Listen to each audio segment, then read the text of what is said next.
Those thugs had no idea they were being recorded the whole time. Aiden chuckled to himself. They're practically looking straight into the camera.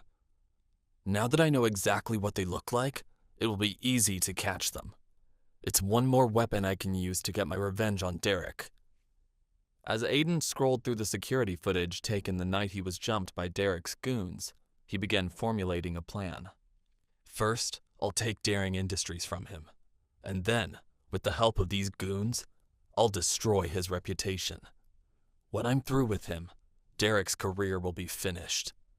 The next morning, when Aiden woke up, Ava's side of the bed was already empty. Oh shit, it's Ava's birthday today, he suddenly realized. He quickly got dressed and hurried downstairs to the dining room. As he walked in, the celebration was already starting. Happy birthday, my princess, Sandra exclaimed in her shrill voice. Harvey, Robert, and Shane chimed in. Happy birthday, Ava. Aiden also wished Ava a happy birthday, then quickly sat down at the table that was covered with even more exquisite dishes than usual. Ava looks even more exquisite than usual, too, Aiden observed. She was practically beaming. Thank you, Mom. Thank you, everyone, she said happily. So what are your plans today, sweetheart? Asked Robert. Are you working or taking the day off? With my new responsibilities as the CEO of Stone Co., I can't take the whole day off, but I can leave early. Ava giggled. Everyone laughed along with her except for Shane, who scowled and bit into a piece of dry toast. You deserve to enjoy yourself today, Harvey said approvingly. After all, it's because of you that we closed that deal with Powerhouse PR. But remember, the deal is now in your hands, so it's up to you to make sure everything goes smoothly. Ava nodded. Don't worry, Grandpa. I won't give you, or anyone else, any reasons to complain. That's my girl. I'm very proud of you, Ava. Harvey reached into his pocket and pulled out 2 movie tickets. I got you a gift. Just a little something for your birthday. He winked and slid the tickets across the table. Ava's eyes widened in surprise as she looked down at the tickets. But isn't it opening day? I thought this movie was completely sold out. Harvey chuckled. It is. But I still know some people in this town. I thought it would be a nice thing for you and your husband to do together. He nodded at Aiden. Ava's face suddenly turned pale. My husband. I'm sorry, Grandpa. I already made plans today. Craig is taking Ava out to celebrate, Sandra added with a smug grin. Harvey's smile was instantly replaced by a frown. Why the hell are you spending the day with Craig instead of your husband? He glared at Aiden. This is your fault, isn't it? Why aren't you making time for Ava on her special day? Aiden was caught off guard. Me? No, sir, I would love to spend the day. Sandra interrupted him. Now that Ava is the CEO of a big company like Stone Co., she can't be seen in public with a man like Aiden. Harvey scoffed. She knew what kind of man he was when she brought him to her hotel room, didn't she? It didn't stop her then. After a moment of awkward silence, Sandra piped up again. But surely, Dad, you must agree that Ava's image is even more important now that she's CEO, she protested. I agree with you 100%, Harvey growled. That's why Ava can't be seen in public with Craig. Aiden might be an embarrassment to this family, but he's still her husband. Ava is going to the movies with Aiden today, and that's final. No one in the family dared to challenge Harvey any further. They finished their meal in silence. It looks like I'll get to spend the day with Ava after all, Aiden thought, as he watched Ava push the food around on her plate. Unfortunately, she doesn't seem too thrilled about it. After breakfast, Ava and Aiden drove to work together in Ava's car. Ava had barely said a word since her argument with Harvey at the breakfast table. So, what time is the movie? Aiden said, trying to break the tension. Ava sighed.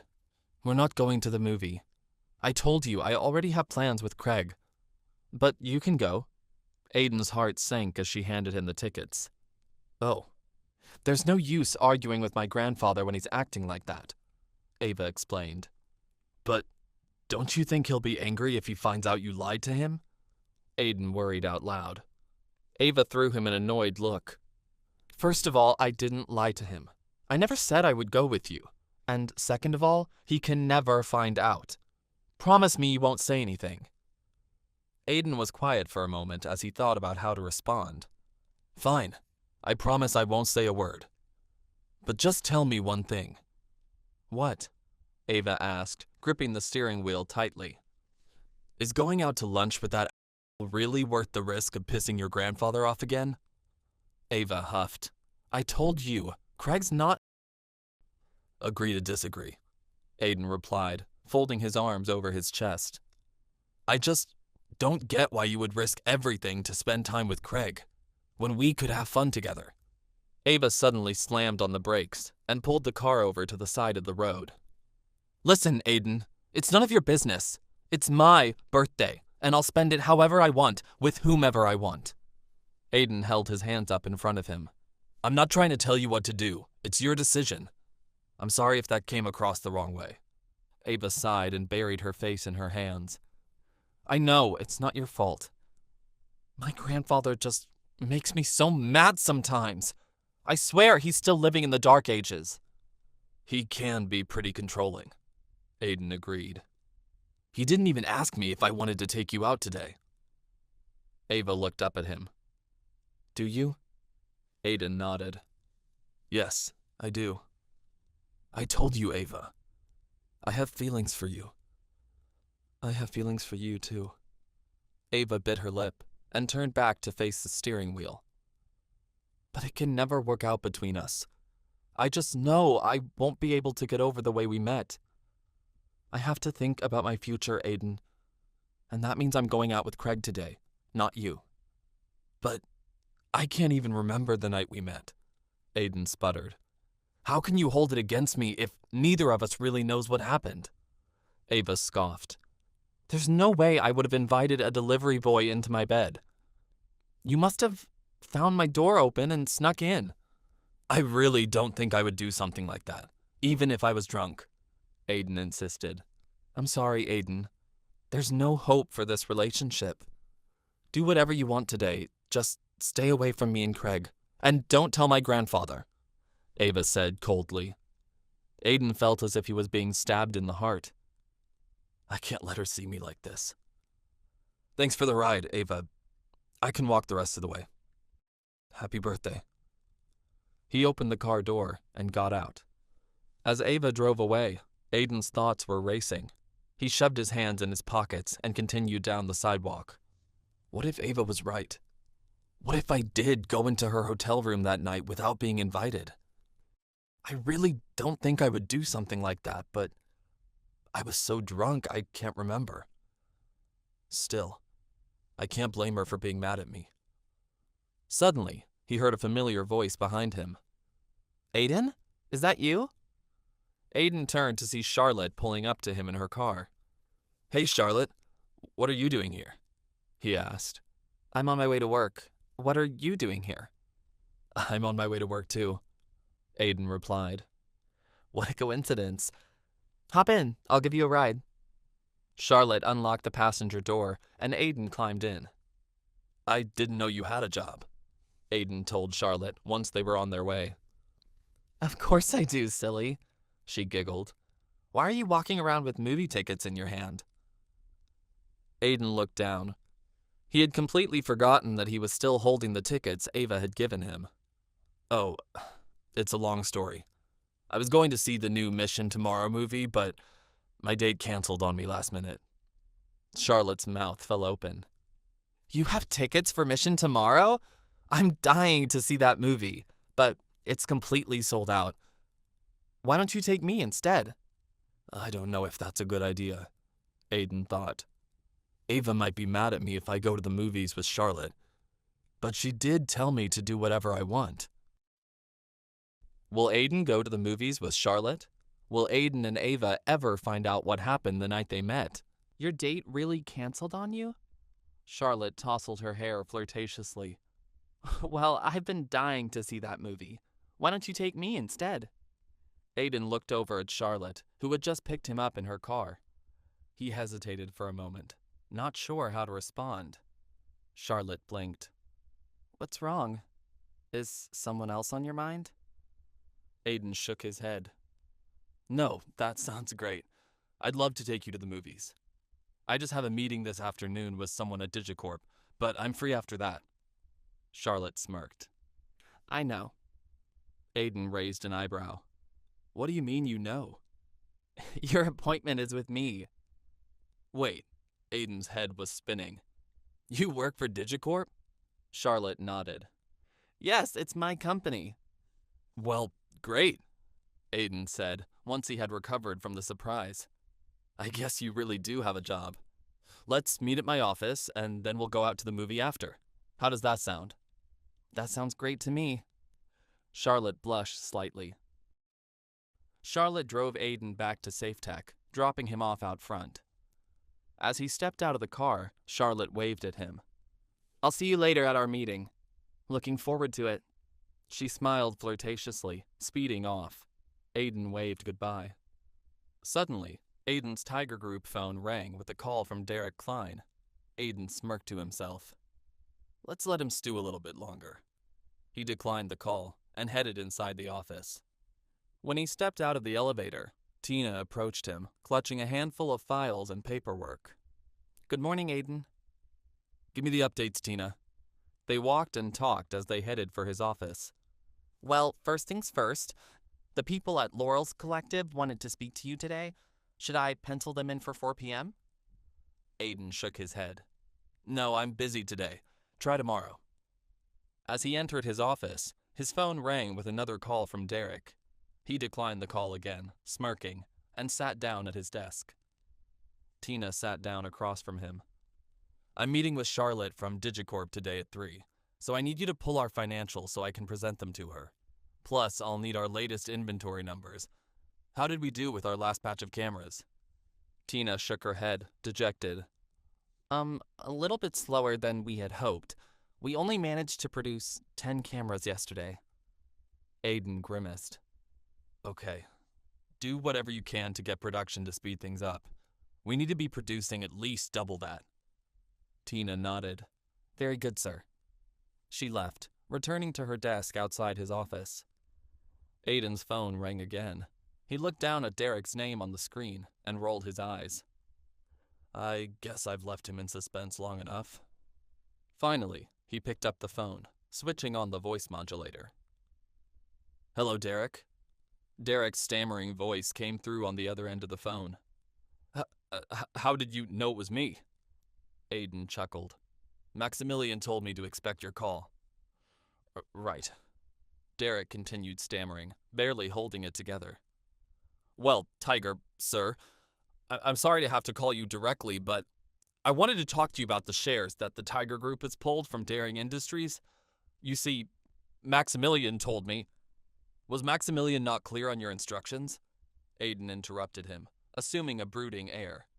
If you want to stay afloat, I'm afraid you're going to have to buy those shares back yourself. Derek tried again.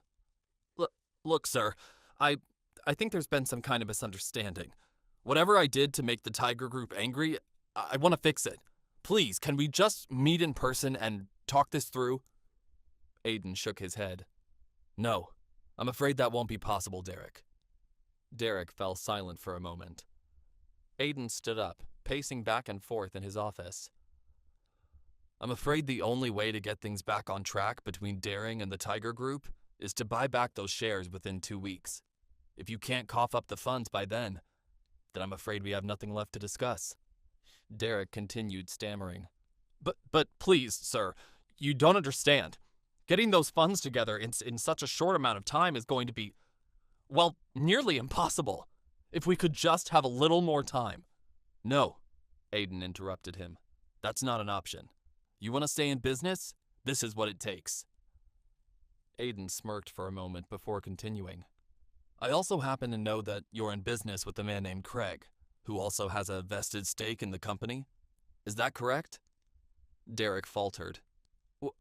What? How could you know that? We make it our business to know everything in the Tiger Group, Derek. Aiden sneered. If the two of you can't find a way to buy back your shares of the company, then I'm afraid there's nothing we can do. Good luck, Mr. Klein. You're going to need it. Derek tried to interject. But... Sorry, Derek. Aiden snickered. It's just business. He hung up. On the other end of the phone, Derek's jaw dropped. The Tiger had just hung up with him, and he had no idea what to do. Shit! Derek slammed his phone down on his desk, his pulse racing. There was a knock at his office door. Whoever it is, you can go to hell! Get out of here! Vanessa entered the office, clutching a clipboard. Derek, it's me. What's wrong? Derek shook his head. I can't tell you that. You're my assistant now. It's confidential. Vanessa sat down across from him. Well, I came to remind you that you have an appointment in an hour with... Cancel it! Derek snapped at her, venom in his voice. Vanessa's eyes were wide. Okay, well, Shane Stone is also here to see you. Derek glanced up at her, his eyes wide. Shane Stone? From Stone Co. He actually accepted my invitation? She nodded. Yes. Should I send him in? Derek collected himself, adjusting his tie and wiping sweat from his brow.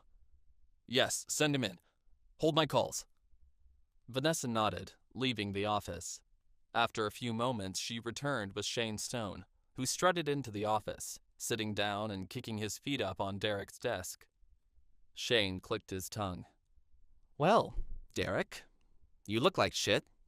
How's business? Derek exhaled sharply. Not good, Shane. Not good. What's going on? It's the Tiger. He's pulled 70% of his shares out of Daring Industries. Shane sat upright in his chair, pulling his feet off the desk. What? Derek nodded. Now I have to buy them back in the next 2 weeks, or Daring Industries is bankrupt. Shane fell silent as Derek continued. That's why I've called you here. I was hoping that maybe you and Stoneco could help. I need a loan. Just a temporary one. I promise I'll pay you back as soon as I can. But unless I get enough money from you to buy back my shares, I'm finished. Shane shook his head. I'm sorry, Derek. I wish I could help you. I really do, but... Don't tell me you don't have the money. Derek interrupted him, staring him down. Your family is richer than God. You have to help me, Shane, please. I can't. Shane stood up, pacing back and forth. My grandfather made Ava the CEO of Stoneco now. I can't dip into our accounts without her permission. Derek's jaw dropped. What? I thought you said you fixed it so that you'd be in charge. I thought you said she had to marry Aiden Callahan and was on the outs with your grandfather. Shane nodded. I did. She was, but then something changed. I'm not sure how they managed to convince him, but I swear, I'll do whatever it takes to take back control of Stoneco for my sister and Aiden Callahan. Mark my words. With that, Shane exited the office. Derek nodded, repeating Shane's words. Whatever it takes. He watched Shane leave, a vengeful glare in his eyes. Meanwhile, Aiden was busy reviewing SafeTech's financials ahead of his meeting with Charlotte. Tina entered his office, dropping off one more set of files. Here are the inventory numbers you've requested, sir. He nodded. Thank you, Tina. Will you let me know the moment Charlotte arrives for our meeting? She nodded, lingering in the office for a moment. Aiden glanced up at her. Sorry, was there something else? Tina smiled flirtatiously. I just wanted to say that lunch was really fun the other day. Aiden smiled out of the corner of his mouth. Right. No problem. It was my pleasure. Suddenly, Charlotte appeared in the doorway to Aiden's office. I'm here. Sorry to just burst in. I didn't see anyone at reception. Tina stepped out of the way, looking embarrassed. Charlotte entered the office, brushing by her and approaching Aiden. Charlotte, shall we get started? Aiden smiled, walking over to her. He extended his hand to shake hers, but as he did, Charlotte pulled him in tight, hugging him and wrapping her arms around his shoulders. Aiden felt caught off guard. As he embraced her back, he glanced over her shoulder, spotting Tina. Tina's face was bright red. She squinted her eyes, staring at Aiden and Charlotte, a suspicious look on her face. Aiden's mind raced. Shit.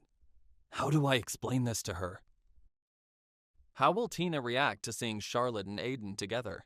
And what will Derek and Shane do to get revenge on Aiden and the Tiger Group? Wait, that's not the end. You've just had a free taste. Now get the full story on the Pocket FM app, link in description. Check out our next video and playlist, and don't forget to like, share, and subscribe.